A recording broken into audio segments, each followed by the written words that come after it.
Salam Bapak Ibu yang dikasihi oleh Tuhan Yesus Kristus. Mengingat kembali tentang betapa susah dan sulitnya ketika kita harus hidup dalam kesucian. Hari ini kita akan berbicara tentang pikiran duniawi. Saudara yang dikasihi oleh Tuhan Yesus, pelajaran mahal yang harus selalu diingat bahwa pada zaman gereja mula-mula, aniaya hebat yang dialami orang percaya merupakan cara Allah untuk memisahkan orang percaya dari kehidupan duniawi agar tidak tercemari oleh unsur-unsur kekafiran. Melalui keadaan tersebut, orang percaya dipaksa meninggalkan dunia dengan segala kesenangannya. Dengan demikian, aniaya pada zaman itu merupakan berkat Tuhan bagi gerejanya agar gereja menjadi perawan suci yang tidak bercacat dan tidak bercela bagi Kristus sang mempelai pria. Paulus mengatakan bahwa penderitaan adalah karunia. Sekarang, gereja tidak lagi mengalami aniaya seperti pada zaman gereja mula-mula. Ini bukan berarti orang percaya bisa hidup lebih tenang. Harus diwaspadai, justru kondisi ini membahayakan bagi iman Kristen. Dengan kondisi ini, orang percaya berkesempatan dan memiliki ruangan yang luas untuk bisa meraih sebanyak-banyaknya yang disediakan dunia. Bila hal ini dilakukan, maka orang percaya tertawan oleh percintaan dunia. Saudaraku, dengan keadaan nyaman, banyak orang percaya sekarang ini memiliki gaya hidup wajar yang tidak berbeda dengan anak-anak dunia. Terbuka bagi orang Kristen untuk apa? Untuk ada dalam kenyamanan, atau untuk apa kita hidup di dalam kenyamanan, hidup seperti manusia pada umumnya, sehingga menjadi sama dengan dunia ini. Padahal firman Allah mengatakan agar orang percaya tidak boleh sama dengan dunia ini. Di dalam Ibrani pasal 12 ayat yang kedua mengatakan, marilah kita melakukannya dengan mata yang tertuju kepada Yesus yang memimpin kita dalam iman dan yang membawa iman kita itu kepada kesempurnaan, yang dengan mengabaikan kehinaan tekun memikul salib ganti sukacita yang disediakan bagi Dia yang sekarang duduk di sebelah kanan tahta Allah. Saudara yang dikasihi oleh Tuhan Yesus, banyak orang Kristen yang tidak lagi membangun pengharapan dunia yang akan datang, tetapi meletakkan pengharapannya untuk menikmati dunia hari ini. Mestinya orang percaya tidak meletakkan pengharapan di bumi ini. Inilah unsur kekafiran yang merusak kemurnian iman Kristen.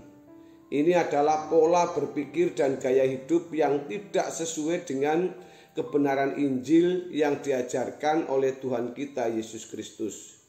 Ini berarti persahabatan dengan dunia. Persahabatan dengan dunia berarti permusuhan dengan Allah. Doa Tuhan Yesus agar orang percaya ini dikuduskan oleh kebenaran, maksudnya adalah agar semua unsur kekafiran dapat dilenyapkan dalam kehidupan orang percaya.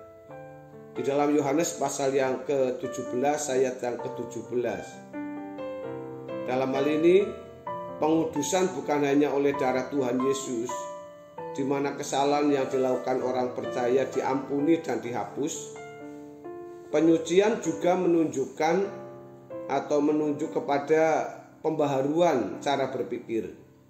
Ini berarti mengubah gaya hidup secara total. Tanpa disadari, banyak orang Kristen yang masih menyimpan unsur-unsur kekafiran dalam hidup mereka. Hal ini sangat mengganggu pertumbuhan rohani untuk mengenakan kodrat ilahi atau mengambil bagian dalam kekudusan Allah. Mestinya perjalanan hidup sebagai orang Kristen adalah perjalanan untuk dibersihkan dari unsur kekafiran dan selanjutnya sepenuhnya mengenakan unsur ilahi sebagai pangeran-pangeran kerajaan surga yang memiliki keagungan seperti Bapa.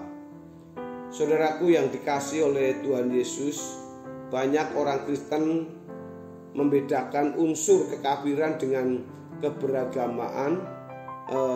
keberagamaan hanya pada kegiatan seremonial.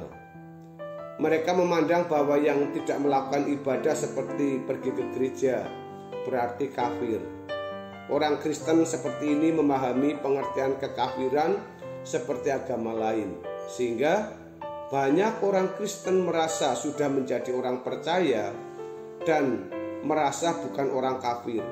Padahal faktanya unsur-unsur kekafiran masih melekat di dalam hidup mereka. Mereka belum hidup sesuai dengan standar kesucian, sesuai dengan kehendak Allah. Orang percaya harus mengalami hidup baru.